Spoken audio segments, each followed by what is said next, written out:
प्रिय दर्शकों, सच ही कहा गया है कि माता पिता से बड़ा इस संसार में कोई नहीं होता। वे साक्षात हमारे जीवन के देवता हैं। मां का प्रेम तो इतना गहरा और निस्वार्थ होता है कि वह अपने पुत्र के लिए अपनी दोनों आंखें तक दान कर सकती है।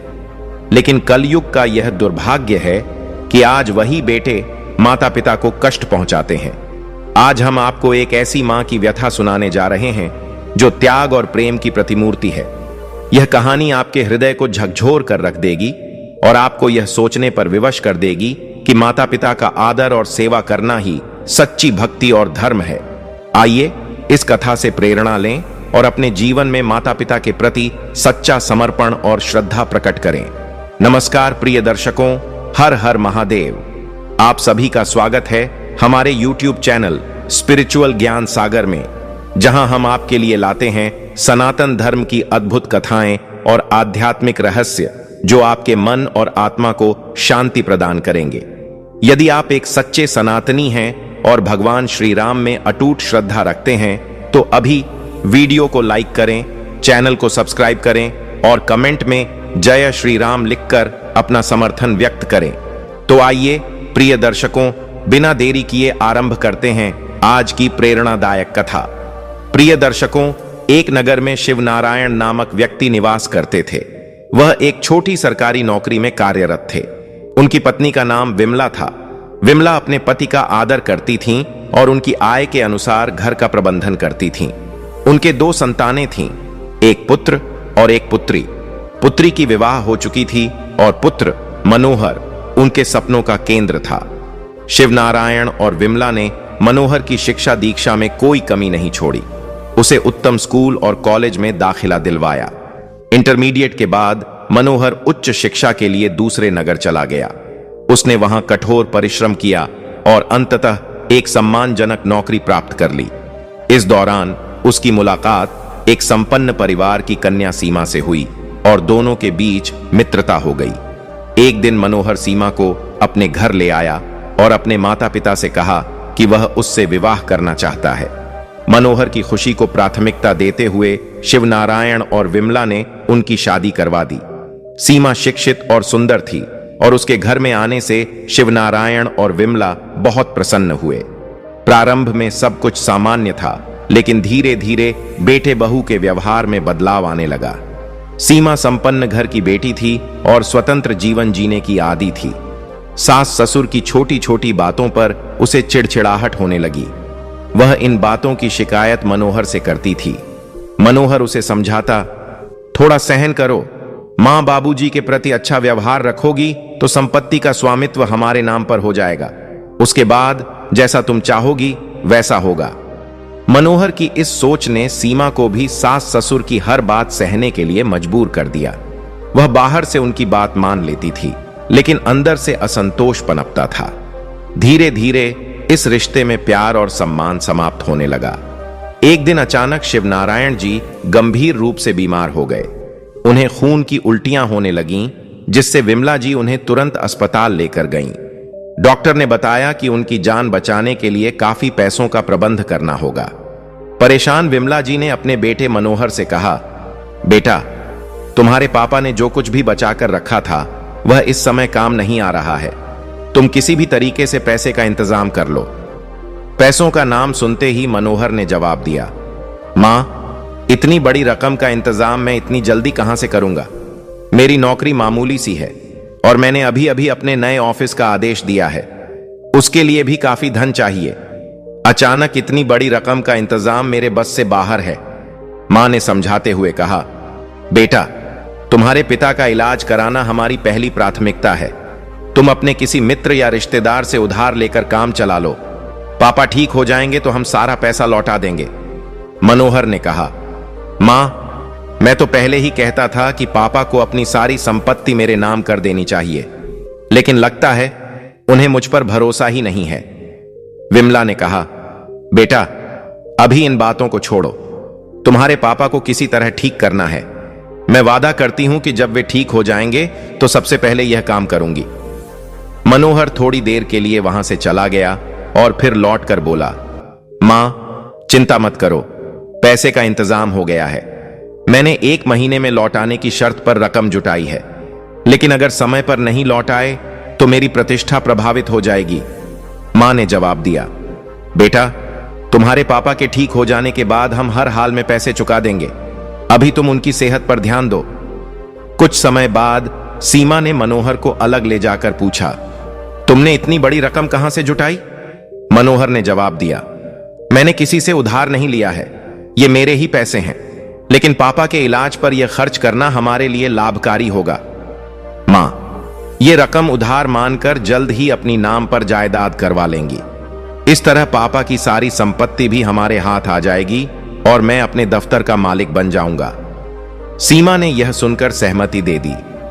कुछ दिनों तक शिवनारायण जी का उपचार अस्पताल में चलता रहा। उनकी हालत में सुधार होने पर विमला उन्हें घर ले आईं। उन्हें पता था कि बेटे ने इलाज के लिए उधार लिया है, इसलिए एक दिन उन्होंने शिवनारायण से कहा, हमारे बेटे पर भारी कर्ज हो चुका है, क्यों ना आप अपनी संपत्ति उसके नाम कर दें? शिवनारायण ने उत्तर दिया, विमला, जरा सोचो, यही हमारे बुढ़ापे का सहारा है। हम सब कुछ उसे अभी से देकर खुद को असहाय नहीं बना सकते, और फिर जो कुछ मेरा है वह आखिर में तो मनोहर का ही होगा। विमला ने समझाते हुए कहा, तुम्हें यह समझना चाहिए, आज हमारे बेटे ने तुम्हारे इलाज के लिए कर्ज लिया है, हमें उसकी सहायता करनी चाहिए। कल को जब हमें जरूरत पड़ेगी तो वही हमारा सहारा बनेगा। बार बार आग्रह करने पर शिवनारायण ने अपनी पूरी जायदाद बेटे के नाम कर दी। संपत्ति हस्तांतरित होते ही मनोहर और सीमा का रवैया पूरी तरह बदल गया। एक दिन विमला ने सीमा से कहा, बहू, अपने पापा के लिए दलिया बना दो। सीमा ने ताने भरे स्वर में कहा, 1 मिनट रुकिए मम्मी जी, मैं कागज कलम लेकर आती हूं, फिर आप पूरी सूची तैयार करके दे देना कि आपको क्या क्या चाहिए।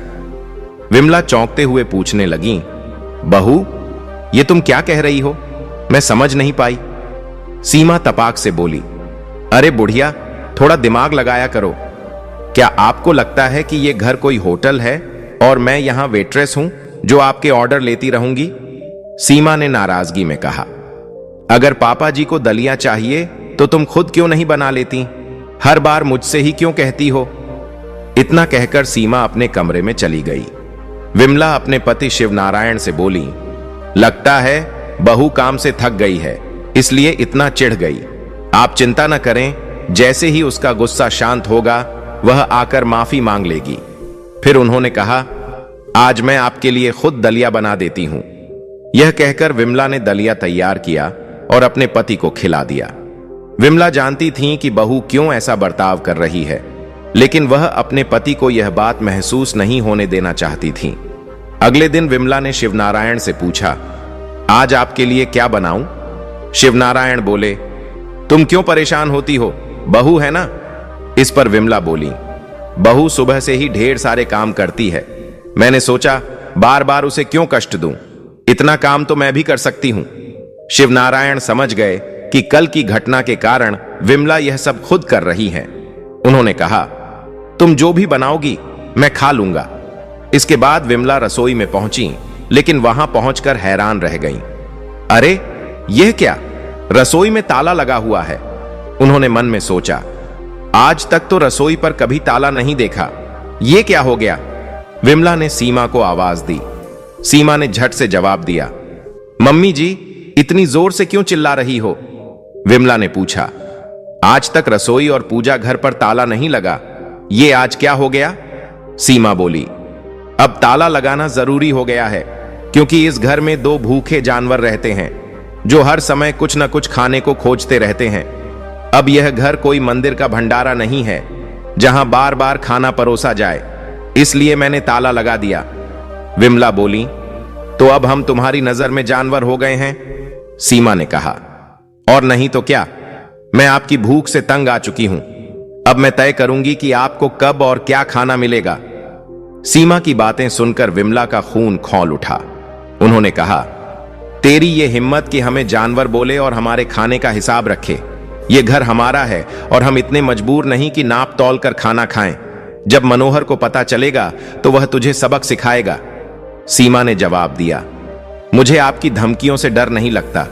मनोहर को सब मालूम है। इसी कारण उन्होंने आपकी सारी संपत्ति अपने नाम करा ली। अब आप दोनों हमारे अधीन हैं। और हां, इस घर में मुफ्त का खाना अब नहीं मिलेगा। पापा बीमार हैं, लेकिन आप तो स्वस्थ हो।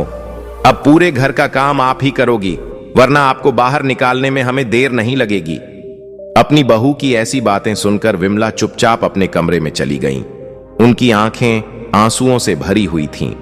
शिवनारायण ने यह सब देख कहा, विमला, इसी वजह से मैं संपत्ति मनोहर के नाम नहीं करना चाहता था।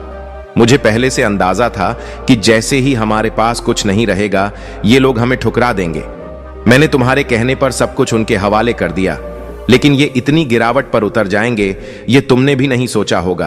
अब अगर इस घर में रहना है तो सारा काम खुद करना पड़ेगा, नहीं तो ये हमें घर से बाहर निकाल देंगे। विमला बोली, आप चिंता मत करें, बेटा जब आएगा तो मैं उससे सारी बात कहूंगी। रात को जब मनोहर घर आया तो विमला ने रोते हुए पूरी बात उसे समझाई। उन्होंने कहा, बेटा, क्या हम इस घर के जानवर हैं जो तेरी पत्नी हमें ऐसे ताने देती है? आज तक हमारे घर में रसोई पर कभी ताला नहीं लगा, लेकिन आज सीमा ने रसोई में ताला डाल दिया। क्या हम तुम्हारे माता पिता नहीं रहे, या फिर हम तुम्हारे नौकर बन गए हैं? मनोहर ने ठंडे लहजे में कहा, बस करो मां, आप किस जमाने में जी रही हैं? आज के दौर में ना बाप बड़ा है ना भाई, सबसे बड़ी चीज पैसा है। क्या आपको लगता है कि मैं और मेरी पत्नी सारी जिंदगी आपकी सेवा करते रहेंगे? खबरदार, जो आज के बाद मेरी पत्नी के बारे में कुछ भी कहा, अब जो वह कहेगी वैसा ही होगा। अगर आपने विरोध किया तो परिणाम गंभीर होंगे। विमला को उम्मीद थी कि उनका बेटा उनकी बात समझेगा, लेकिन इसके उलट बेटे ने उनके घाव पर नमक छिड़क दिया। उसकी बातें सुनकर विमला निशब्द रह गईं। उनकी आंखों से केवल आंसू बहते रहे। इधर बहू और बेटे का बर्ताव दिन ब दिन और भी ज्यादा खराब होता चला गया। सीमा पहले तो रसोई पर ताला लगाती थी, लेकिन अब उसने खाना भी सीमित कर दिया। धीरे धीरे वह उन्हें बासी भोजन देने लगी। शिवनारायण, जो पहले से ही बीमार थे, बासी खाना खाते खाते और अधिक कमजोर हो गए। दूसरी तरफ विमला पूरे दिन घर का काम करती थीं और उन्हें पर्याप्त और ताजा खाना नहीं मिलता था। उनकी सेहत भी गिरने लगी और कमजोरी के चलते उन्हें अक्सर चक्कर आने लगे। एक दिन काम करते करते वह थक कर सो गईं। शिवनारायण जानते थे कि विमला को सारा काम करना पड़ता है और उन्हें ठीक से खाना भी नहीं मिलता। उन्होंने अपनी बहू से कहा, बहू, आज रात का खाना मुझे मत देना, इसके बजाय तुम्हारी सास का पेट भर देना, वह बहुत कमजोर हो गई है। सीमा ने रूखे अंदाज में कहा, ठीक है ससुर जी, आपकी बात मान लेती हूं, लेकिन बाद में यह मत कहना कि मैं भूखी मर रही हूं। वैसे भी आप लोग तो ऐसे जताते हो जैसे मैं आपको खाने के लिए तरसाती हूं। आपसे काम तो होता नहीं, बस खाने पीने की शिकायत रहती है। शाम होते होते जब विमला खाने के लिए पहुंची तो देखा कि आज उनकी थाली में दाल के 2 कटोरे और 4 रोटियां थीं। यह देखकर वह हैरान रह गईं और सोचने लगीं कि आमतौर पर सीमा उन्हें 2 रोटियां और 1 कटोरी दाल देती थी, लेकिन आज इतना ज्यादा खाना क्यों मिला? उन्होंने सीमा से पूछा, बहू, आज मेरी थाली में इतना ज्यादा खाना क्यों रखा? सीमा ने सख्त लहजे में कहा, ज्यादा सवाल मत करो, जो मिला है उसे खा लो, वरना यह भी नहीं मिलेगा। उस दिन विमला ने लंबे समय बाद भरपेट खाना खाया, लेकिन उन्हें यह पता नहीं था कि उन्होंने अपने पति के हिस्से का भी खाना खा लिया है। खाना खाकर वह सोने चली गईं। वह अपने पति को सीमा के बर्ताव के बारे में बताना चाहती थीं, लेकिन जब उनके कमरे में पहुंची तो देखा कि शिवनारायण सो रहे हैं। उन्होंने सोचा कि सुबह बात कर लूंगी और अपने कमरे में चली गईं। अगली सुबह जब विमला अपने पति के कमरे में गईं तो उन्होंने देखा कि शिवनारायण चारपाई से नीचे गिरे पड़े हैं और उनके मुंह से खून बह रहा है। यह देखकर विमला घबरा गईं। उन्होंने तुरंत बेटे को सूचना दी और उन्हें अस्पताल में भर्ती कराया। मनोहर अपने पिता को सरकारी अस्पताल में छोड़कर वापस चला गया। डॉक्टर ने कहा, अगर इन्हें समय पर खून नहीं चढ़ाया गया तो इनकी जान बचाना मुश्किल होगा। विमला बेहद परेशान थीं, क्योंकि उनके पास पैसे नहीं थे। आखिरकार वह बेटे के दफ्तर पहुंच गईं। वह दफ्तर के बाहर बैठकर बेटे का इंतजार करने लगीं। उनकी थकी हुई आंखें दरवाजे की ओर टकटकी लगाए देख रही थीं। समय बीतता गया और उनके घुटनों में दर्द होने लगा। एक चपरासी ने यह देखा और उन्हें कुर्सी पर बैठने को कहा। विमला ने उसे आशीर्वाद दिया। कुछ देर बाद मनोहर अपनी बड़ी गाड़ी में दफ्तर पहुंचा। जैसे ही वह गाड़ी से उतरा, विमला दौड़कर उसके पास आई और फूट फूट कर रोने लगी। अपनी मां को फटे पुराने कपड़ों में देखकर मनोहर को शर्मिंदगी महसूस हुई। मनोहर ने मां को झटकते हुए कहा, "ये बूढ़ी औरत कौन है और यहां क्या कर रही है?" चपरासी बोला, "सर, ये काफी देर से आपका इंतजार कर रही हैं।" मनोहर ने गुस्से में चिल्लाकर कहा, "क्या तुम्हारी अक्ल मारी गई है? किसी को भी ऑफिस में घुसने दे देते हो? यह दफ्तर है, कोई भिखारियों का अड्डा नहीं। इसे कुछ पैसे देकर यहां से भगा दो। पता नहीं कैसे कैसे लोग बेहयाई से चले आते हैं।" बेटे के मुंह से ऐसी बातें सुनकर विमला का दिल चकनाचूर हो गया। उन्होंने आहिस्ता से कहा, "बेटा, तुम सही कह रहे हो। मैं वाकई भिखारी हूं। आज मैं तुम्हारे पिता की जान बचाने के लिए भीख मांगने आई हूं। डॉक्टर ने कहा है कि उन्हें खून चढ़ाने की जरूरत है और इस वक्त तुम्हारे पिता मौत से जूझ रहे हैं।" इतना कहते हुए विमला मनोहर के पैरों में गिरकर गिड़गिड़ाने लगी। मनोहर ने गुस्से में उनका हाथ पकड़ा और उन्हें किनारे ले जाकर कहा, "सुनो बुढ़िया, मेरे पास न तो समय है और न ही उस बूढ़े को बचाने के लिए खून देने का कोई इरादा।" विमला हाथ जोड़कर विनती करते हुए बोली, "बेटा, इस वक्त मेरी मदद कर दो। मैं अपनी जान देकर भी तुम्हारा कर्ज चुकाने को तैयार हूं। अगर तुम्हारे थोड़े से खून से तुम्हारे पिता की जान बच सकती है तो प्लीज उन्हें बचा लो।" मनोहर चिल्लाकर बोला, "अरे जा यहां से, भिखारिन! एक बार क्या बात कर ली, अब तू मेरा पीछा ही नहीं छोड़ रही।" उसने गुस्से में 10-10 के नोटों की गड्डी विमला के सामने फेंक दी और कहा, "मेरे पास इससे ज्यादा कुछ नहीं है, ये ले और यहां से दफा हो जा।" वहां मौजूद गार्ड ने यह सब देखा। विमला की हालत देखकर उसका दिल पिघल गया और उसकी आंखों में आंसू आ गए। उसने विमला को उठाया, पानी पिलाया और सहानुभूति भरे स्वर में पूछा, "मां जी, क्या मनोहर सर वाकई आपके बेटे हैं?" विमला ने अपनी पूरी पीड़ा उसे बताई। उनकी दर्द भरी दास्तान सुनकर गार्ड का दिल दहल गया। उसने विमला को सांत्वना दी और कहा, "मां जी, चिंता मत कीजिए, सब ठीक हो जाएगा। आप मुझे अपना बेटा समझिए। बताइए, मैं आपके लिए क्या कर सकता हूं? अगर बाबूजी को खून की जरूरत है तो मैं अपना खून देने के लिए तैयार हूं।" कुछ देर बाद मनोहर अपनी बैठक खत्म करके बाहर निकला। उसने देखा कि उसकी मां अब भी वहीं बैठी हुई हैं। यह देखकर वह आग बबूला हो गया। उसने गुस्से में विमला का हाथ पकड़ा और घसीटते हुए ले जाने लगा। मन ही मन वह सोच रहा था कि इस बूढ़ी औरत को यहां से हटाना जरूरी है, वरना मेहमानों के सामने कहीं कुछ कह दिया तो उसकी इज्जत मिट्टी में मिल जाएगी। जैसे ही वह अपनी मां को खींच रहा था, पीछे से गार्ड आया और उसने मनोहर के गाल पर जोरदार थप्पड़ मार दिया। थप्पड़ की गूंज इतनी तेज थी कि दफ्तर के सभी कर्मचारी बाहर आ गए।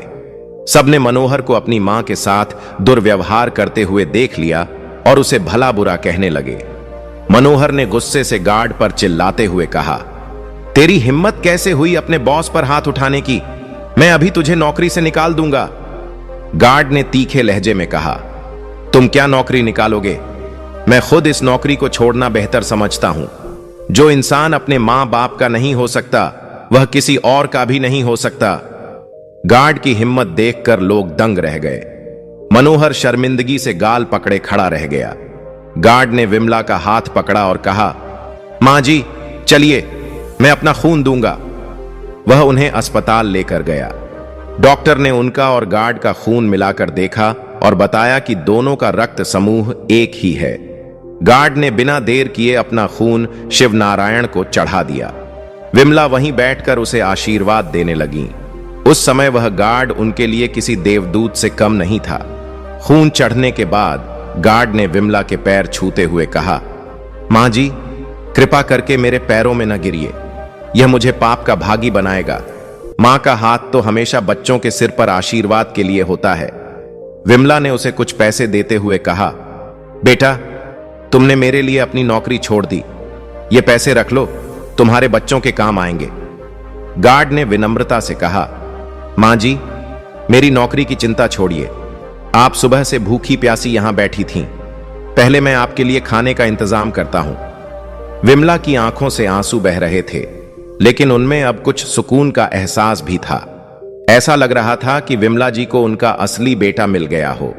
एक अजनबी होते हुए भी गार्ड ने शिवनारायण जी की जान बचाने के लिए हर संभव कोशिश की, जबकि उनका अपना बेटा मनोहर उन्हें भिखारी कहकर घर से बाहर कर चुका था। थोड़ी देर बाद गार्ड खाना लेने चला गया। तभी डॉक्टर अपने केबिन से बाहर आया।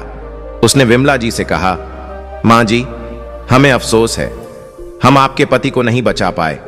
यदि खून का इंतजाम 2 घंटे पहले हो जाता तो शायद उनकी जान बच सकती थी। यह सुनते ही विमला जी को ऐसा महसूस हुआ मानो किसी ने उन पर पहाड़ गिरा दिया हो। उन्होंने अंदर जाकर देखा तो शिवनारायण शांत और निर्जीव पड़े हुए थे। विमला जी की आंखें बिल्कुल सूख चुकी थीं। वह पत्थर की मूरत की तरह अपने पति के पास बैठ गईं। उसी समय उनकी बेटी विमला का फोन आया। फोन उठाते हुए विमला जी ने कहा, बेटा, तुम्हारे पापा अब इस दुनिया में नहीं रहे। अच्छा हुआ कि मेरी मृत्यु से पहले ही चले गए। अगर मैं पहले मर जाती तो मेरी आत्मा को शांति नहीं मिलती। बेटी ने हैरानी से पूछा, मां, क्या सच में पापा अब नहीं रहे? कल रात वह मुझसे कह रहे थे, बेटा, अपनी मां का ख्याल रखना। मैं जल्दी ही वहां पहुंच रही हूं, लेकिन मुझे 2 दिन लगेंगे। दोस्तों, शाम तक शिवनारायण का अंतिम संस्कार कर दिया गया। विमला विदेश में रहती थी, इसलिए वह उस दिन नहीं पहुंच पाई। बाद में उसने आकर अपनी मां को सांत्वना दी और फिर अपने घर लौट गई। जब सीमा को पता चला कि उनकी ननद अगले दिन आ रही है, तो उसने अपने पति मनोहर से कहा, पता नहीं वह आकर क्या करेगी जब उसे मालूम पड़ेगा कि बाबूजी की मौत हमारी वजह से हुई है। मनोहर बोला, उसे बताएगा कौन कि बाबूजी हमारी वजह से मरे हैं? सीमा ने मुस्कुराते हुए कहा, आपकी मां कलम बनकर उसे सब कुछ बता देगी। मनोहर ने जवाब दिया, तुम चिंता मत करो, मैं इस बूढ़ी औरत को भी उसके बूढ़े पति के पास भेज दूंगा। विमला कल आ रही है, इसलिए हम आज ही इसका इंतजाम कर लेते हैं। फिर हमें किसी से डरने की जरूरत नहीं होगी। अगर कोई पूछेगा तो हम कह देंगे कि पापा के दुख में मां भी चल बसी। दोनों ने मिलकर एक घातक योजना बनाई। उन्होंने सोचा कि खीर में जहर मिलाकर विमला जी को खिला देंगे ताकि उनका भी अंत हो जाए।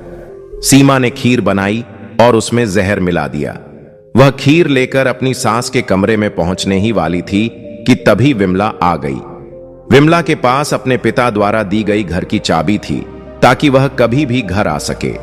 विमला ने उनकी सारी बातें सुन लीं और अपने फोन में रिकॉर्ड कर लीं। दरवाजा खोलते ही विमला ने अंदर जाकर सीमा को एक जोरदार थप्पड़ मारा और गुस्से में कहा, अब मुझे सब समझ आ गया। मेरे पापा की मौत हादसा नहीं बल्कि तुम्हारी साजिश थी। अब तुम मेरी मां को भी मारने जा रही थीं। विमला की अचानक उपस्थिति से मनोहर और सीमा दोनों घबरा गए। विमला ने तुरंत पुलिस को फोन किया। पुलिस ने दोनों को हिरासत में ले लिया। उनकी सारी संपत्ति भी उनसे छीन ली गई। पुलिस के सामने सीमा और मनोहर डर के मारे कांपने लगे। वे विमला जी के पैरों में गिरकर माफी मांगने लगे, लेकिन विमला जी ने उन्हें माफ नहीं किया। पुलिस उन्हें पकड़कर जेल ले गई। विमला जी ने अपनी पूरी संपत्ति अपनी बेटी और उस गार्ड के नाम कर दी जिसने शिवनारायण जी की जान बचाने की पूरी कोशिश की थी। हालांकि वह बच नहीं सके। विमला ने उस गार्ड को अपना भाई मान लिया। दोस्तों, इस कहानी से हमें 3 अहम बातें सीखने को मिलती हैं। कभी भी अपनी संपत्ति किसी के नाम पूरी तरह से नहीं करनी चाहिए, क्योंकि जब हाथ खाली होते हैं तो अपने ही लोग ठुकरा देते हैं। दूसरी, बच्चों को बचपन से अपनी जड़ों और मूल्यों से जोड़कर रखना चाहिए ताकि वे अपने माता पिता से दूर न हों। तीसरी, बच्चों को पढ़ाई के साथ साथ अपनी संस्कृति और नैतिक मूल्यों का भी ज्ञान देना चाहिए। यदि वे अपनी परंपराओं को नहीं समझेंगे तो वे पाश्चात्य सभ्यता अपनाकर अपने माता पिता को उपेक्षित कर देंगे। मेरी राय है कि देश के सभी स्कूलों में एक विषय जोड़ दिया जाए जिसमें हमारी संस्कृति, आदर्श और महापुरुषों के बारे में सिखाया जाए। इससे बच्चे अपने कर्तव्यों और धर्म से कभी विमुख नहीं होंगे। तो प्रिय भक्तों, इस कथा से आपको क्या प्रेरणा मिली? कृपया अपनी अनमोल राय हमें कमेंट बॉक्स में जरूर बताएं। हम उम्मीद करते हैं कि यह कहानी आपके मन को छू गई होगी और आपको आध्यात्मिक प्रेरणा मिली होगी। प्रिय दर्शकों, आगे हम जानेंगे कि बुढ़ापे में यह दो चीजों की उम्मीद अपनी औलाद से नहीं करनी चाहिए। एक नगर में एक व्यक्ति रहता था जिसके घर में भगवान की असीम कृपा से हर प्रकार की सुख सुविधाएं उपलब्ध थीं। उनके पास धन दौलत, मान सम्मान और समृद्ध जीवन के लिए कुछ भी कमी नहीं थी। फिर भी वह और उनकी पत्नी हमेशा चिंतित और दुखी रहते थे। उनके इस दुख का कारण यह था कि भगवान ने उन्हें सब कुछ दिया था, परंतु उनकी गोद खाली थी। उनके घर में कोई संतान नहीं थी और यह बात दोनों पति पत्नी को भीतर से तोड़ रही थी। प्रिय दर्शकों, इस प्रकार पति पत्नी ने साथ में 15 वर्षों का लंबा समय बिताया, लेकिन उनकी इच्छा पूरी नहीं हुई। इस दौरान पति ने अपनी पत्नी का इलाज देश विदेश के सबसे बेहतरीन डॉक्टरों और महंगे अस्पतालों में कराया। वह अपनी पत्नी को लेकर देश के विभिन्न तीर्थ स्थलों पर गया, जहां उन्होंने श्रद्धा भक्ति से पूजा अर्चना की और भगवान से संतान प्राप्ति की प्रार्थना की। उन्होंने मंदिरों में माथा टेका और हर संभव उपाय किया ताकि उनकी गोद भर सके। आखिरकार विवाह के 20 वर्षों बाद उनकी तपस्या सफल हुई। ईश्वर की कृपा से उनकी अभिलाषा पूरी हुई और उनकी पत्नी ने एक सुंदर पुत्र को जन्म दिया। जब अस्पताल में बच्चे का जन्म हुआ और उन्हें बताया गया कि उनके घर बेटा आया है, तो दोनों की खुशी का ठिकाना नहीं रहा। कुछ समय बाद नर्स ने नवजात शिशु को साफ सफाई के बाद उनकी गोद में ला कर दिया। दोनों पति पत्नी उत्सुकता से पूछने लगे, हमारा बच्चा कैसा है? क्या वह पूरी तरह स्वस्थ है? कहीं उसे कोई समस्या तो नहीं है? नर्स ने उनकी बातें सुनकर मुस्कुराते हुए कहा, बहन जी, आपको एक सुंदर और प्यारा बेटा हुआ है। वह पूरी तरह से स्वस्थ है। लेकिन नर्स के मुंह से लेकिन शब्द सुनते ही मां का चेहरा चिंता से भर गया। वह घबराकर बोली, क्या हुआ? हमारे बेटे में कोई कमी है? प्रिय दर्शकों, उस पल पति पत्नी की चिंता चरम पर थी। नर्स ने मां को सांत्वना देते हुए कहा, बहन जी, घबराने की जरूरत नहीं है। आपके पुत्र का जन्म सामान्य है। वह बिल्कुल ठीक और सुंदर है। लेकिन एक बात है जो आपको बतानी जरूरी है।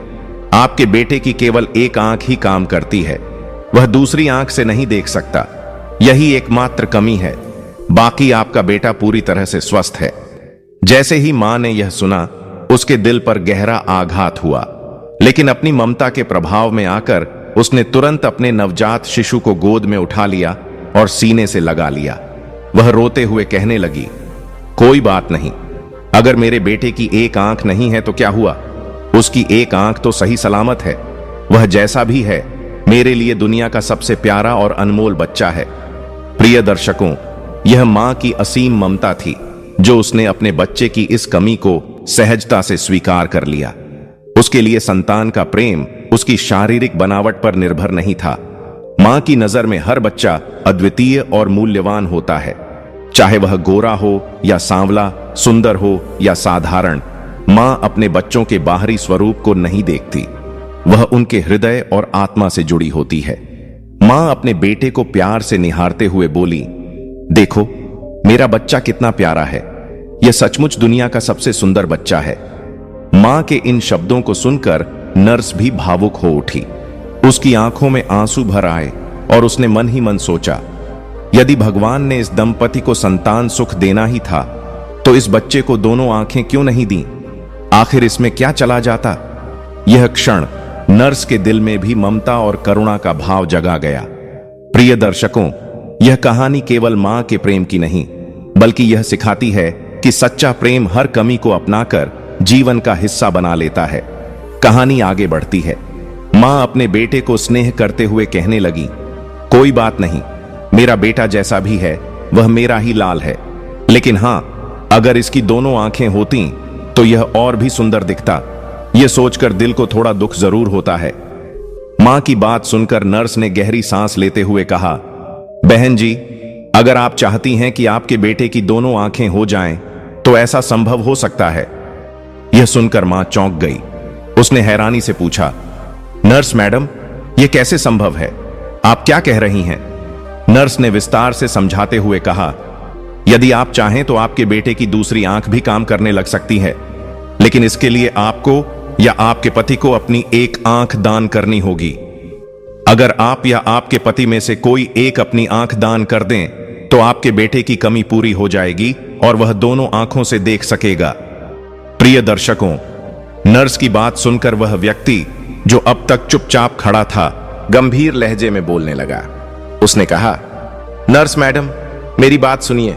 हमारे बेटे की एक आंख ठीक ठाक है और वह उसी से संसार देख सकता है। दूसरी आंख की कोई आवश्यकता नहीं है। हमारा बेटा जैसा है वैसा ही अच्छा है। मैं अपनी आंख दान नहीं कर सकता। उस व्यक्ति ने आगे कहा, देखिए, मेरा घर मेरी मेहनत और रोजगार से चलता है। अगर मेरी एक आंख चली गई तो मैं अपना काम कैसे कर पाऊंगा? मेरी आजीविका मेरे परिवार का एकमात्र सहारा है। इस बच्चे को पालने और उसके भविष्य को बेहतर बनाने की जिम्मेदारी भी मुझ पर है। यदि मेरी एक आंख नहीं रहेगी तो मैं अपने परिवार का खर्च कैसे उठाऊंगा? मेरी पत्नी और बच्चे की देखभाल पूरी तरह मुझ पर निर्भर है, इसलिए मैं अपनी आंख देने में असमर्थ हूं। पिता ने अपनी बात को स्पष्ट करते हुए कहा, जहां तक मेरे बेटे की एक आंख का सवाल है, मैं इसे ईश्वर की मर्जी मानता हूं। भगवान ने जिसे जैसा बनाया है उसे उसी रूप में स्वीकार करना चाहिए। हमारा बेटा जैसा भी है वह हमारे लिए संपूर्ण और विशेष है। प्रिय दर्शकों, पिता ने यह निर्णय स्पष्ट रूप से ठुकरा दिया, लेकिन मां का दिल तो ममता से भरा होता है। वह नर्स से बोली, नर्स मैडम, अगर ऐसा संभव है कि मेरी एक आंख देकर मेरे बेटे की कमी पूरी हो सकती है तो मैं खुशी खुशी यह बलिदान करने को तैयार हूं। मेरा जीवन तो घर के अंदर ही बीतता है, मुझे कहीं बाहर जाकर काम नहीं करना पड़ता, लेकिन मेरे बेटे को अपनी जिंदगी में हर जगह देखना होगा। उसे इस दुनिया का सामना करना है, इसलिए मैं अपनी एक आंख दान करना चाहती हूं। जब मां ने अपनी यह इच्छा व्यक्त की तो पति चिंतित स्वर में बोला, अगर तुम ऐसा करोगी तो तुम खुद एक आंख से अंधी हो जाओगी। क्या तुम्हें यह स्वीकार होगा कि तुम्हारी एक आंख नहीं रहेगी? मां ने अपने पति की बात को बड़े धैर्य और दृढ़ता से सुना और ममता भरी आवाज में कहा, मुझे यह स्वीकार है। अगर मेरी एक आंख नहीं रहेगी तो भी मुझे कोई परवाह नहीं, लेकिन मैं अपने बेटे को दोनों आंखों से स्वस्थ देखना चाहती हूं। यही मेरे लिए सबसे बड़ी खुशी होगी। मेरी एक आंख निकाल लो और मेरे बेटे को दे दो। जब उसके दोनों आंखें ठीक हो जाएंगी तो वह और भी सुंदर लगेगा। मैं अपने बच्चे को बिना किसी कमी के देखना चाहती हूं। यही मेरी सबसे बड़ी तमन्ना है। प्रिय दर्शकों, यह मां की ममता का वह रूप था जिसमें त्याग और प्रेम की चरम सीमा दिखाई देती है। एक मां के लिए उसका बच्चा ही उसकी दुनिया है और उसकी कमी को पूरा करना उसके जीवन का सबसे बड़ा लक्ष्य बन जाता है। डॉक्टर उसकी एक आंख निकालकर उसके बेटे को प्रत्यारोपित कर देते हैं। इस प्रकार मां अपनी एक आंख का बलिदान कर अपने पुत्र को दोनों आंखों की रोशनी दे देती है। अब बेटे की दोनों आंखें पूरी तरह ठीक हो जाती हैं, लेकिन इस त्याग के कारण मां एक आंख से वंचित हो जाती है। कुछ दिनों तक मां और बेटा अस्पताल में रहते हैं। जब डॉक्टर यह सुनिश्चित कर लेते हैं कि दोनों की स्थिति पूरी तरह सामान्य और स्वस्थ है, तब उन्हें अस्पताल से छुट्टी दे दी जाती है। मां और बेटा अपने घर लौट आते हैं। अब वह दंपति अपने बेटे का पालन पोषण पूरे समर्पण और प्यार से करने लगते हैं। उनका जीवन अब अपने बेटे के इर्द गिर्द घूमने लगता है। इस तरह समय बीतता गया और उनका बेटा धीरे धीरे बड़ा होने लगा। देखते ही देखते वह बच्चा 5 साल का हो गया। सब कुछ ठीक चल रहा था और उनके जीवन में खुशियां लौट आई थीं। लेकिन प्रिय दर्शकों, जीवन में सुख दुख स्थायी नहीं रहते। एक दिन ऐसा भी आया जिसने इस परिवार को हिलाकर रख दिया। एक दुर्भाग्यपूर्ण घटना में उस बच्चे के पिता का सड़क हादसे में निधन हो गया। जब उसकी पत्नी को यह दुखद समाचार मिला तो उसके होश उड़ गए। वह गहरे सदमे में आ गई और जोर जोर से रोने लगी। अपनी टूटी हुई आवाज में वह बार बार कह रही थी, अब मैं क्या करूंगी? मेरा बच्चा अभी केवल 5 साल का है। घर में कमाने वाले तो सिर्फ वही थे और अब वह भी हमें अकेला छोड़कर चले गए। अब मैं अपने बेटे का पालन पोषण कैसे करूंगी? प्रिय दर्शकों, उस मां की रोने और विलाप करने की आवाज सुनकर पड़ोसी इकट्ठा हो गए। सभी ने उसे शांत करने और धैर्य बंधाने का प्रयास किया। लोगों ने उसे हिम्मत रखने और जीवन को फिर से संभालने के लिए प्रेरित किया। कुछ लोगों ने उसके पति के अंतिम संस्कार में मदद की। इस कठिन समय में उस मां को अकेले ही सब कुछ संभालना पड़ा। उसकी आंखों में आंसू थे, लेकिन अपने बेटे के भविष्य के लिए उसने खुद को मजबूत बनाने का संकल्प लिया। उसकी ममता और साहस ने उसे संबल दिया और उसने ठान लिया कि वह अपने बेटे के लिए हर कठिनाई का सामना करेगी। प्रिय दर्शकों, यह कहानी मां के त्याग और कठिनाइयों में भी उसकी अडिग शक्ति का प्रतीक है। मां का प्रेम हमें यह सिखाता है कि जीवन में चाहे कितनी भी समस्याएं क्यों ना आए, अपनों के लिए जीने और संघर्ष करने का जज्बा कभी खत्म नहीं होना चाहिए। अब उस मां ने अपने 5 वर्षीय मासूम बेटे के साथ जीवन के संघर्ष का सफर शुरू कर दिया। घर में जो थोड़ी बहुत जमा पूंजी थी, वह पहले ही संतान प्राप्ति और इलाज में खर्च हो चुकी थी। पति की मृत्यु के बाद जो कुछ भी बचा था, वह भी अंतिम संस्कार में खर्च हो गया। प्रिय दर्शकों, इस तरह वह मां खुद को मजबूत बनाकर अपने बेटे के लिए जीने का संकल्प लेती है। अब उसे अपनी और अपने बेटे की जिंदगी चलाने के लिए मेहनत मजदूरी करनी पड़ी। वह दूसरों के घरों में झाड़ू पोंछा, बर्तन धोने और सफाई का काम करने लगी। लेकिन उसकी ममता इतनी गहरी थी कि उसने कभी भी अपने बेटे को किसी तरह की तकलीफ महसूस नहीं होने दी। वह मां दिन रात काम करके जो थोड़े बहुत पैसे कमाती, उससे अपने बेटे के लिए खिलौने खरीदती, सुंदर कपड़े लाती और उसकी हर आवश्यकता पूरी करने की कोशिश करती। प्रिय दर्शकों, वह मां अपने बेटे के साथ हर समय ऐसे रहती थी जैसे उसकी परछाई हो। समय बीतता गया और जब उसका बेटा 6 वर्ष का हो गया, तो एक दिन वह मां अपने बेटे का भविष्य संवारने की उम्मीद लेकर उसे एक प्रतिष्ठित विद्यालय में दाखिला कराने पहुंची। यह विद्यालय उस नगर का सबसे नामी और चर्चित स्कूल था, जहां आमतौर पर अमीर और प्रभावशाली परिवारों के बच्चे ही पढ़ते थे। जब वह मां स्कूल के प्रधानाचार्य के पास पहुंची, तो विनम्रता से कहने लगी, भाई साहब, मैं चाहती हूं कि मेरे बेटे का इस विद्यालय में प्रवेश हो जाए। मैं उसे अच्छी शिक्षा दिलाना चाहती हूं ताकि वह बड़ा होकर एक अच्छा इंसान बन सके। प्रधानाचार्य ने पहले उस बच्चे की ओर देखा। वह बच्चा सुंदर और मासूम था। उसकी आंखों में चमक और भोलेपन की झलक थी।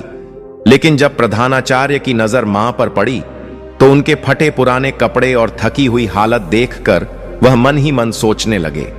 उन्होंने विचार किया, यह बच्चा तो होनहार लगता है, लेकिन इसकी मां की हालत देखकर लगता है कि यह किसी गरीब परिवार से है। क्या यह महिला हमारे स्कूल की महंगी फीस और किताबों का खर्च वहन कर सकेगी? फिर प्रधानाचार्य ने मां को समझाते हुए कहा, बहन जी, हमारे विद्यालय की फीस बहुत अधिक है। यहां केवल संपन्न परिवारों के बच्चे पढ़ते हैं। हमारे स्कूल में पढ़ाई का खर्चा काफी ज्यादा होता है। मैं समझता हूं कि आप अपने बेटे के भविष्य को लेकर चिंतित हैं, लेकिन मेरा सुझाव है कि आप इसे किसी सरकारी विद्यालय में दाखिला दिलाएं। वहां पढ़ाई भी अच्छी होती है और फीस भी किफायती होती है। आप वहां अपने बेटे को आसानी से पढ़ा सकती हैं। प्रिय दर्शकों, उस मां के दिल पर क्या गुजरी होगी, यह केवल वह ही समझ सकती थी। लेकिन जो मां अपने बेटे के भविष्य के लिए सपने देखती है, वह इतनी आसानी से हार नहीं मानती। जब प्रधानाचार्य ने फीस और खर्चे को लेकर चिंता व्यक्त की, तो मां ने दृढ़ता और विनम्रता के साथ कहा, सर जी, कृपया पैसे की चिंता न करें। जितनी भी फीस होगी मैं समय पर जमा करूंगी। मेरा बेटा ही मेरा एकमात्र सहारा है। मैं चाहती हूं कि वह पढ़ लिख कर बड़ा होकर एक डॉक्टर बने। इसी उम्मीद से मैं इसे आपके स्कूल में लेकर आई हूं। मां के इन शब्दों ने प्रधानाचार्य को भीतर तक प्रभावित कर दिया। उन्होंने महसूस किया कि यह मां अपने बेटे के उज्जवल भविष्य के लिए किसी भी कठिनाई को झेलने को तैयार है। कुछ देर सोचने के बाद प्रधानाचार्य बोले, ठीक है बहन जी, अगर आप इतने दृढ़ निश्चय के साथ आई हैं, तो हम आपके बेटे का इस विद्यालय में दाखिला कर देते हैं। इस प्रकार उस बच्चे का एडमिशन स्कूल में हो गया और वह नियमित रूप से पढ़ाई करने लगा। मां ने अपने बेटे की पढ़ाई के लिए अपनी मेहनत को और बढ़ा दिया। पहले वह 5 घरों में झाड़ू पोंछा और बर्तन साफ करके गुजारा करती थी, लेकिन बेटे की शिक्षा और स्कूल की फीस चुकाने के लिए उसने अपनी मेहनत दोगुनी कर दी। अब वह 10 घरों में काम करने लगी। प्रिय दर्शकों, वह मां दिन रात मेहनत करती, खून पसीना बहाती और अपने बेटे को अच्छी शिक्षा देने के लिए हर संभव प्रयास करती। उसकी मेहनत और त्याग रंग लाने लगे। बेटा पढ़ाई में मन लगाने लगा और धीरे धीरे अच्छा प्रदर्शन करने लगा। समय के साथ वह 5वीं कक्षा में पहुंच गया। अब उसकी उम्र 10 साल हो चुकी थी। मां की अथक मेहनत से वह बालक स्कूल में पढ़ाई के साथ साथ अन्य गतिविधियों में भी आगे बढ़ने लगा। लेकिन प्रिय दर्शकों, समाज कभी कभी बहुत क्रूर हो जाता है। एक दिन स्कूल में वह बच्चा अपने सहपाठियों के साथ खेल रहा था। तभी कुछ बच्चे उसे चिढ़ाने लगे। उन्होंने उसे घेर लिया और हंसते हुए कहने लगे, देखो, एक आंख वाली कानी मां का बेटा आ गया। इसकी मां तो कानी है। उन बच्चों की बातें सुनकर बालक अंदर से बहुत आहत हो गया। उसकी आंखों में आंसू आ गए, लेकिन उसने खुद को संभाला और चुपचाप वहां से चला गया। प्रिय दर्शकों, अपने सहपाठियों के ताने सुनकर वह बालक गहरे अपमान और गुस्से से भर गया। उसे लगा जैसे उसके आत्मसम्मान को चोट पहुंची हो। उस दिन जब स्कूल की छुट्टी हुई तो हमेशा की तरह उसकी मां, जो एक आंख से कानी थी, उसे लेने स्कूल आई। लेकिन आज बेटे के मन में अपनी मां के प्रति नाराजगी और शर्मिंदगी थी। जैसे ही उसकी मां स्कूल के गेट पर पहुंची, वह लड़का गुस्से में बोला, मां, कल से तुम मुझे स्कूल छोड़ने या लेने मत आना। अब मैं अकेला ही स्कूल जाऊंगा। उसकी मां यह सुनकर चौंक गई और शांत स्वर में पूछने लगी, बेटा, क्या हुआ? तुम ऐसा क्यों कह रहे हो? क्या किसी ने कुछ कहा है? लड़के ने अपनी भावनाएं छुपाए बिना कहा, मां, तुम्हारी वजह से मेरे साथी मेरा मजाक उड़ाते हैं। वे कहते हैं कि मेरी मां कानी है। वे तुम्हारी सूरत पर ताने मारते हैं। उनकी बातें सुनकर मुझे बहुत शर्मिंदगी होती है। तुम्हारे कारण मुझे अपमान सहना पड़ता है। प्रिय दर्शकों, वह बालक अपनी मां से नाराजगी भरे शब्द कहता है। यह सुनकर वह मां भीतर से टूट जाती है। लेकिन ममता ऐसी होती है जो हर दर्द और अपमान को सहने की ताकत देती है। वह मां कुछ नहीं कहती और सब कुछ चुपचाप सहन कर लेती है। कुछ पल चुप रहने के बाद वह हल्की मुस्कान के साथ कहती है, ठीक है बेटा, अगर तुम चाहते हो कि मैं तुम्हारे साथ स्कूल ना आऊं तो मैं तुम्हारी बात मान लूंगी। लेकिन सोचो बेटा, तुम अकेले स्कूल कैसे आओगे? तुम्हें तो रास्ता पार करने में परेशानी होगी। लड़का जवाब में कहता है, मां, अब मैं बड़ा हो गया हूं। मुझे अब इस काबिल समझो कि मैं अकेला स्कूल जा सकता हूं। तुम्हें मेरे साथ आने की जरूरत नहीं है। प्रिय दर्शकों, वह मां जो अपने बेटे की हर इच्छा पूरी करने को तैयार रहती थी, इस बात पर भी सहमति जताती है। वह धीमे स्वर में कहती है, ठीक है बेटा, आज के बाद मैं तुम्हें स्कूल छोड़ने या लेने नहीं आऊंगी। लेकिन एक बात याद रखना, रास्ते में हमेशा सावधानी से चलना। मुझे तुम्हारे पिता की सड़क दुर्घटना बार बार याद आती है। यह सोचकर मेरा दिल डर से कांप उठता है। यह कहते हुए वह मां अपने आंसू छुपाकर अपने बेटे के चेहरे पर मुस्कान लाने की कोशिश करती है। लेकिन प्रिय दर्शकों, उस मां के दिल में एक गहरी चोट लग चुकी थी। अपने बेटे की बात मानने के बावजूद वह मां अपने दर्द को सहन करने के लिए संघर्ष करती रही। प्रिय दर्शकों, अब वह बेटा अपनी मां से कहता है, मां, तुम चिंता मत करो, मुझे कुछ भी नहीं होगा। मैं अब अकेला ही स्कूल आ सकता हूं और लौट सकता हूं। तुम बस आराम करो, मुझे कोई परेशानी नहीं है। इसके बाद से वह लड़का रोज अकेले ही विद्यालय आने जाने लगा। जैसे जैसे वह बड़ा होता गया, उसकी आवश्यकताएं भी बढ़ने लगीं। स्कूल की किताबों और फीस के अलावा अब उसे अन्य जरूरतों का भी एहसास होने लगा, जैसे नए कपड़े, खाने पीने का खर्च और अन्य आवश्यक सामान। प्रिय दर्शकों, जैसे जैसे लड़के के खर्चे बढ़ते गए, वैसे वैसे उसकी मां पर काम का बोझ भी बढ़ने लगा। पहले वह सिर्फ 15 घरों में काम करती थी, लेकिन बेटे की बढ़ती जरूरतों के चलते उसे और अधिक काम करना पड़ा। समय तेजी से बीतता गया और वह लड़का अपनी पढ़ाई पूरी कर लेता है। वह स्कूल में अव्वल स्थान प्राप्त करके अपनी मां को गर्व का अनुभव कराता है। इसके बाद आगे की पढ़ाई के लिए वह शहर चला जाता है। प्रिय दर्शकों, जब वह बेटा शहर में पढ़ाई करने के लिए चला जाता है तो उसकी मां के लिए समस्याएं और बढ़ जाती हैं। पहले जो थोड़ा बहुत पैसा वह काम करके कमा लेती थी, अब वह अपर्याप्त लगने लगा। पहले केवल किताबों और स्कूल की फीस का खर्च था, लेकिन अब बेटे के शहर जाने के बाद खर्चे कई गुना बढ़ गए थे। प्रिय दर्शकों, वह मां जो पहले 15 घरों में काम करके गुजारा कर लेती थी, अब उसे 25 घरों में काम करना पड़ रहा था। वह दिन रात परिश्रम करती, बर्तन मांजती, झाड़ू पोंछा करती और रात के 11 बजे तक काम में लगी रहती। तब जाकर वह अपने बेटे को महीने के अंत में कुछ पैसे भेज पाती। उस मां के लिए यह मेहनत आसान नहीं थी। उसका केवल एक ही सपना था। वह चाहती थी कि उसका बेटा पढ़ लिख कर एक बड़ा डॉक्टर बने। वह अपने बेटे को एक उज्जवल भविष्य देना चाहती थी और उसे यह विश्वास था कि उसकी मेहनत का फल एक दिन अवश्य मिलेगा। यही सोचकर वह बिना थके और बिना रुके बेटे के सपनों को पूरा करने के लिए दिन रात संघर्ष करती रहती थी। समय के साथ वह मां धीरे धीरे बूढ़ी हो गई। धूप में काम करने के कारण उसका चेहरा सांवला पड़ गया और शरीर कमजोर हो गया, लेकिन उसने कभी अपने बेटे को किसी भी कमी का एहसास नहीं होने दिया। प्रिय दर्शकों, कुछ दिन इसी तरह गुजर गए। एक दिन उस मां को बेटे का पत्र प्राप्त हुआ। उसने जैसे ही पत्र खोला और पढ़ा, उसमें लिखा था, मां, मैं अब शहर में एक बड़ा डॉक्टर बन चुका हूं। तुम्हें मुझे अब पैसे भेजने की कोई जरूरत नहीं है। मैं अपने पैरों पर खड़ा हो चुका हूं और अपने जीवन के नए रास्ते पर आगे बढ़ रहा हूं। जब मां ने यह पत्र पढ़ा तो उसका दिल खुशी से भर गया। वह सोचने लगी, मेरे पति के जाने के बाद यही बेटा तो मेरा सहारा बना रहा और आज वह सपना पूरा हो गया जिसे मैंने अपनी पूरी जिंदगी संजोए रखा था। वह खुशी से झूम उठी और गांव में मिठाइयां बांटने लगी। वह गर्व से कहती, देखिए, यह मेरी मेहनत का फल है। मेरा बेटा अब डॉक्टर बन चुका है। लेकिन प्रिय दर्शकों, मां के दिल में एक बात चुपचाप उसे परेशान कर रही थी। वह यह सोचती थी कि उसका बेटा अभी तक गांव क्यों नहीं आया।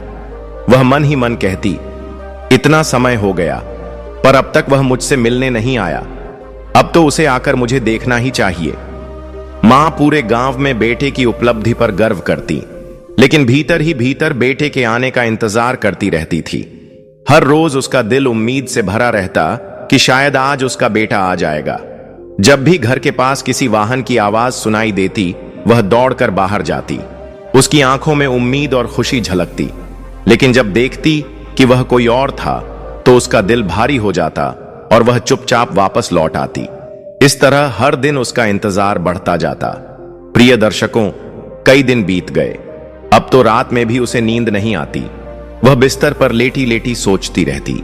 उसकी आंखों में आंसू भर आते और वह मन ही मन सवाल करती, क्या कारण हो सकता है कि मेरा बेटा अब तक मुझे लेने नहीं आया? क्या उसे कोई मुश्किल रोक रही है? क्या वह कभी आएगा और मुझे अपने साथ ले जाएगा? वह मां अपने मन में यह सब सोचते हुए कल्पना करती रहती कि क्या वह दिन कभी आएगा जब उसे दूसरों के घरों में बर्तन मांजने और झाड़ू पोंछा करने से छुटकारा मिलेगा। प्रिय दर्शकों, उसकी आंखों में एक सपना था। वह सोचती कि अब मेरे बेटे के पास अपनी बड़ी संपत्ति होगी। मैं आराम से बैठकर उसकी कमाई का आनंद लूंगी। मेरे बेटे का विशाल मकान होगा जिसमें नौकर चाकर होंगे, गाड़ी और बड़ा बंगला होगा। अब मेरे दुखों के दिन समाप्त हो जाएंगे।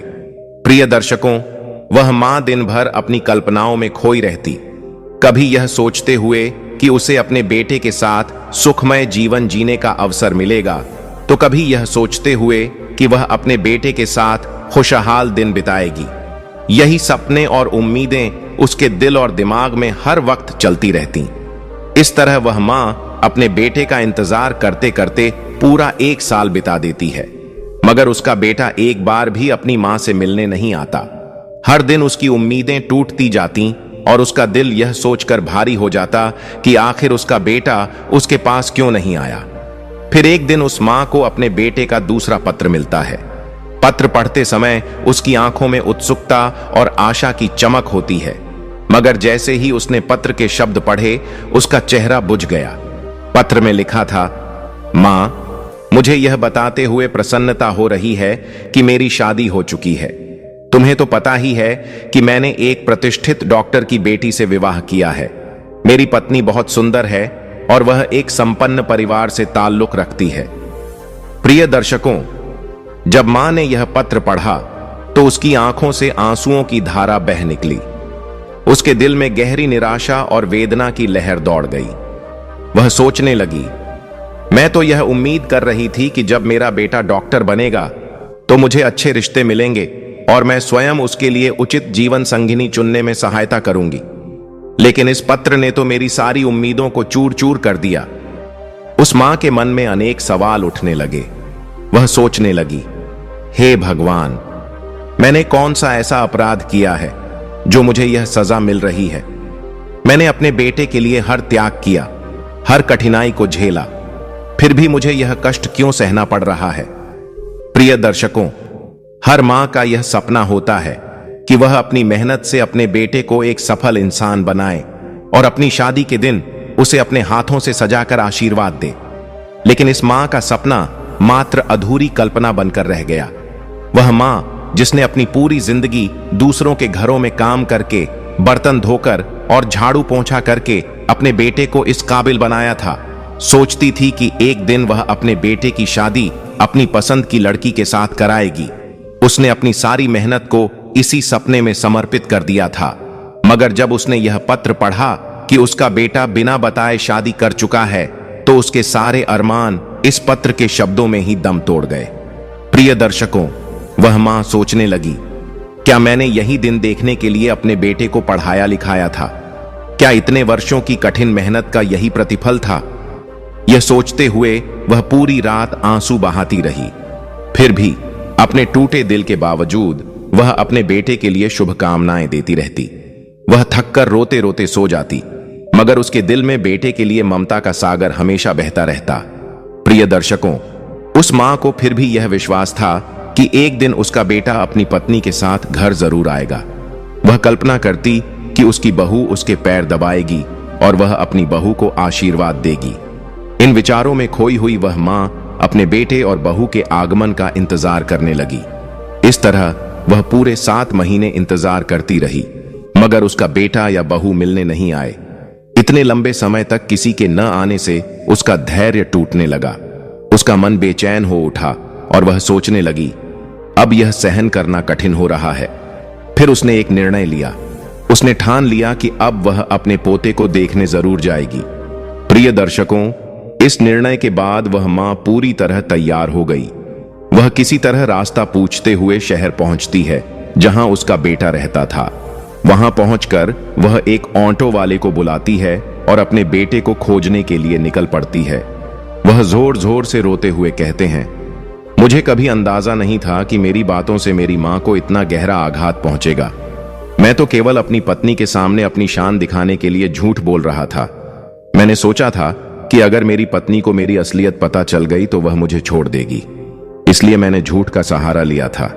लेकिन यह कभी नहीं सोचा था कि मेरी इस हरकत से मेरी मां की जान चली जाएगी। प्रिय दर्शकों, इसी बीच डॉक्टर साहब की पत्नी की नजर फांसी से लटकी मां के हाथ में पकड़े एक कागज के टुकड़े पर पड़ती है। वह उसे उठाकर पढ़ने लगती है। पत्र में लिखा था, बेटा, मेरा आशीर्वाद हमेशा तुम्हारे साथ रहेगा। मैं चाहती हूं कि तुम खूब तरक्की करो और हमेशा सफल रहो, लेकिन मैं जाते जाते तुम्हें एक सच बताना चाहती हूं। बेटा, मेरी एक आंख नहीं है और मेरी त्वचा का रंग काला है। इसका कारण तुम हो। जब तुम पैदा हुए थे तुम्हारी एक आंख नहीं थी। मैंने अपनी एक आंख तुम्हें दे दी ताकि तुम इस दुनिया को पूरे रूप में देख सको और सुंदर दिखो। इसके बाद से मैं कुरूप हो गई, लेकिन मुझे इसका कभी अफसोस नहीं हुआ। मैंने अपने शरीर और आत्मा को तुम्हारे लिए समर्पित कर दिया। हर सर्दी, गर्मी और तकलीफ झेली। मैंने सिर्फ तुम्हारे लिए मेहनत की, तुम्हें पढ़ाया लिखाया और तुम्हारा हर खर्चा उठाया। मुझे अपने कष्टों का कभी दुख नहीं हुआ, क्योंकि मेरा बेटा ऊंचाइयों पर पहुंच रहा था। प्रिय दर्शकों, उस पत्र को पढ़ते हुए डॉक्टर साहब की पत्नी को यह एहसास होता है कि जिस मां ने अपने बेटे के लिए अपना सब कुछ त्याग दिया, वही आज अपने बेटे की नफरत और उपेक्षा का शिकार हो गई है। पत्र में आगे लिखा था, बेटा, तुम बहुत सुंदर हो और इसका मुझे गर्व है। मैं चाहती थी कि मैं तुम्हें देखूं, तुम्हारे बच्चों को गोद में खिलाऊं और तुम्हारी पत्नी से मिलूं। इसी कारण मैंने शहर आकर तुमसे मिलने का निर्णय लिया, क्योंकि तुम तो कभी गांव आकर मेरा हालचाल नहीं पूछते थे, न ही मुझसे मिलने आए। लेकिन जब मैंने खुद तुमसे मिलने का निश्चय किया तो तुमने मुझे पहचानने से इनकार कर दिया। यह बात मेरे लिए असहनीय थी। मुझे ऐसा लगा जैसे अब इस दुनिया में मेरा कोई नहीं है, मेरी जिंदगी का कोई उद्देश्य नहीं बचा। जब कोई सहारा नहीं है तो जीने का भी अर्थ नहीं है। बेटा, जाते जाते मैं केवल यह प्रार्थना करती हूं कि तुम्हारी जिंदगी खुशियों से भरी रहे और तुम्हारी संतान भी सुखी हो। प्रिय दर्शकों, जब डॉक्टर साहब की पत्नी यह पत्र पढ़कर अपने पति को सुनाती हैं, तो डॉक्टर साहब का सिर शर्म से झुक जाता है। उनके भीतर एक गहरी मानसिक हलचल शुरू हो जाती है। वह सोचते हैं कि जिस मां ने उनके लिए अपना सब कुछ कुर्बान कर दिया, उसे उन्होंने अपने घर में एक गिलास पानी तक नहीं दिया। उनके भीतर आत्मग्लानि और घृणा उत्पन्न होने लगती है। वह सोचने लगते हैं कि मैंने अपनी मां को कितना दर्द दिया। प्रिय दर्शकों, उस क्षण में डॉक्टर साहब और उनकी पत्नी दोनों अपनी गलती का एहसास करते हैं। वे उस मृत मां से माफी मांगने की कोशिश करते हैं, पर अब क्या हो सकता था। वह मां जिसे उन्होंने अपमानित किया अब उनके बीच नहीं रही। वह अब इस दुनिया से कहीं दूर जा चुकी थी, एक ऐसी जगह पर जहां से कोई वापस नहीं आता। प्रिय दर्शकों, अब डॉक्टर साहब के जीवन में केवल पछतावा और पश्चाताप रह गया था। वह सोचने लगे, कैसी यह दुनिया है। कुछ लोगों के जीवन में मां नहीं होती और वे पूरी उम्र मां के प्यार के लिए तरसते रहते हैं। वहीं कुछ लोगों के पास मां होती है, लेकिन वे उसकी कद्र नहीं करते, जैसा मैंने किया। तोता कहता है, प्रिय दर्शकों, पत्नी और बच्चों के साथ संबंध फिर से बनाए जा सकते हैं, लेकिन माता पिता का स्थान कोई नहीं ले सकता। माता पिता अपनी संतान के उज्जवल भविष्य के लिए अपना पूरा जीवन समर्पित कर देते हैं। वे अपनी इच्छाओं और जरूरतों को दरकिनार कर दिन रात मेहनत करते हैं, लेकिन जब वही संतान धन और प्रतिष्ठा के नशे में चूर होकर अपने माता पिता का तिरस्कार करती है या उन्हें अनदेखा कर देती है, तो माता पिता का हृदय टूटकर बिखर जाता है। यही वह पीड़ा है जो उन्हें सबसे अधिक झेलनी पड़ती है।